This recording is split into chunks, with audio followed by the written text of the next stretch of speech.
So Institution is a project that we've been working on for a couple of years. It's a Creative Europe project, instantiated by Luisa Santillere, University Católica.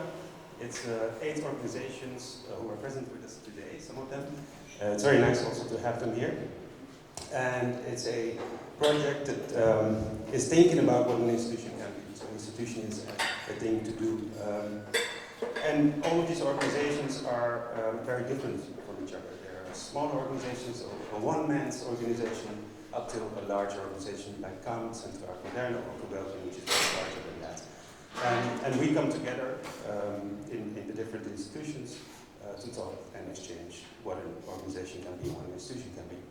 And also each year we do the RC Intensive, and this year we try to combine it with institutions. So we invited all the partners, and Bruno has made a beautiful program for the next 2 days that is sort of weaving what we normally also do, asking these questions of how we can transform ourselves as institutions and what methods we can take for that, and weave it into this program. I'm going to give the mic to Bruno and to kickstart this event. Thank you very much.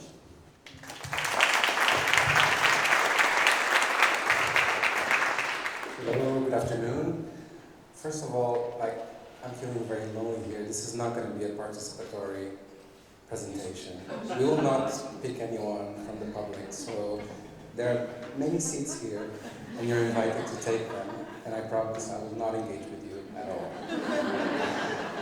And I also am not bothered if you're moving while I'm speaking in order to make this process happen.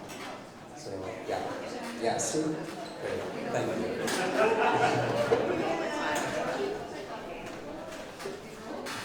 At least be close to the cabbages. Yeah, you want to be close to the cabbages, I would say. Yeah? Okay. So thank you all for coming, and welcome to the first day of the 2-day symposium on artistic prefigurations, institutional becoming. So I'm very happy that over the next 2 days we can share and think together with the more than 20 contributors that we have lined up for you, that came both from near, like literally from the Almeida, and also further away, curators, artists, academics, researchers, and many different types of practices that cross fields. And over their contributions and their practice, we want to explore how artistic practice can engage critically, but also more meaningfully with economic, social, institutional spheres that might not be normally associated with the sphere of art, but are fruitful terrains in which artistic practice can engage with, not only as limitations or constraints, but as sites of action and possibility. So rather than treating these conditions as fixed or unchangeable, many of the practices that you will hear and see today and tomorrow treat them as sites of action and kind of conditions to be reshaped or unsettled or restructured, to test in the present alternative forms of social, economic, political organizations that can prefigure new modes of institutioning, just to piggyback on the European Cooperation Project, but also to expand artistic agency to fields where it's normally not present.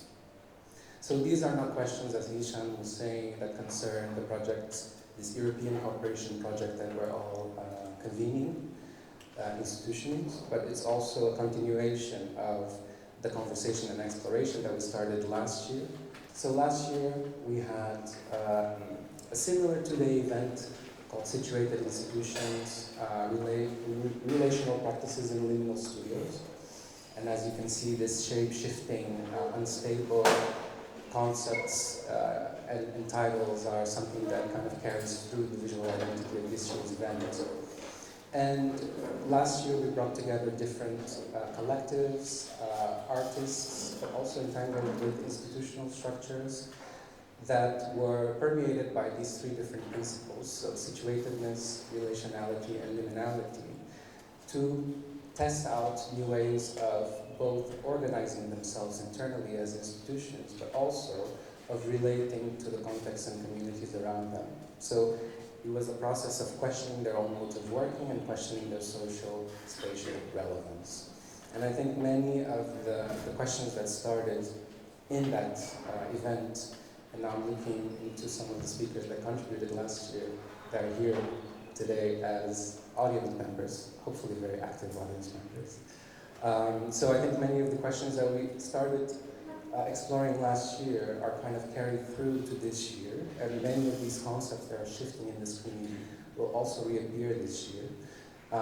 So I would invite you also to engage with that documentation and with the questions that arose there and then, and bring them through these 2 days. Practicalities now. So, if you haven't gotten a little publication like this, I would highly advise you to do so because it will guide you in time and space through the overnight, and it's also a nice souvenir. Also, in the schedule and throughout the process of registration, online registration to the program, you saw that there are simultaneous workshops.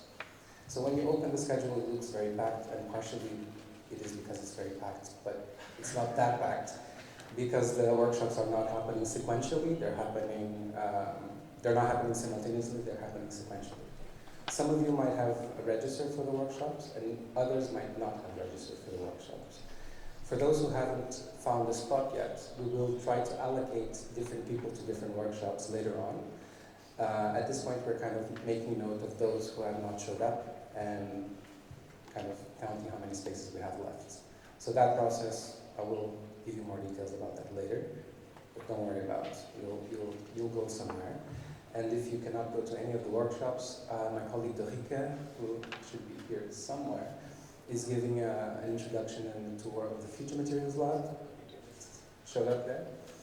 And we also have upstairs the best Dutch book designs and limestone books, where you can not only browse through the books, you can actually buy them. You know, these tables over here, you can help yourselves with coffee and refreshments throughout the day. It's a bit boring to say this, but it's very essential for a busy day like this and a hot day like this. If you want something like an iced coffee, which I feel can be a hit throughout these 2 days, you order them on the cafe, but we will not serve anything from the cafe while the lectures are happening here, obviously because of acoustic reasons. And before I introduce the next, or the first contributor and kickstart the event, I just want to acknowledge that everything that you'll see, hear, taste, smell, touch over the next 2 days is really a collective effort that kind of crosses through different layers of Neovanai, and that is the communal effort and enthusiasm that has put this together. So I would like to thank everyone that made it possible, not just the participants that are contributing, also the participants that helped those participants. And you'll see many of these collaborations unfolding through the works, but also all the colleagues that made it possible. Really, I think everyone was involved in making this happen, more materially or more conceptually or more organizationally, but without everyone, it wouldn't be as organized and as, I think, ambitious as it is. And finally, wait, Hicham. You're too early. And then, of course, the contributors who came from, Javier is from Maastricht, but many other people just came from afar, as well as the audience. I'm sure that many people have traveled to be here, and I just wanted to thank you for sparing a lot of time and energy to be here with us. So now, I would like to have a round of applause and welcome Zach.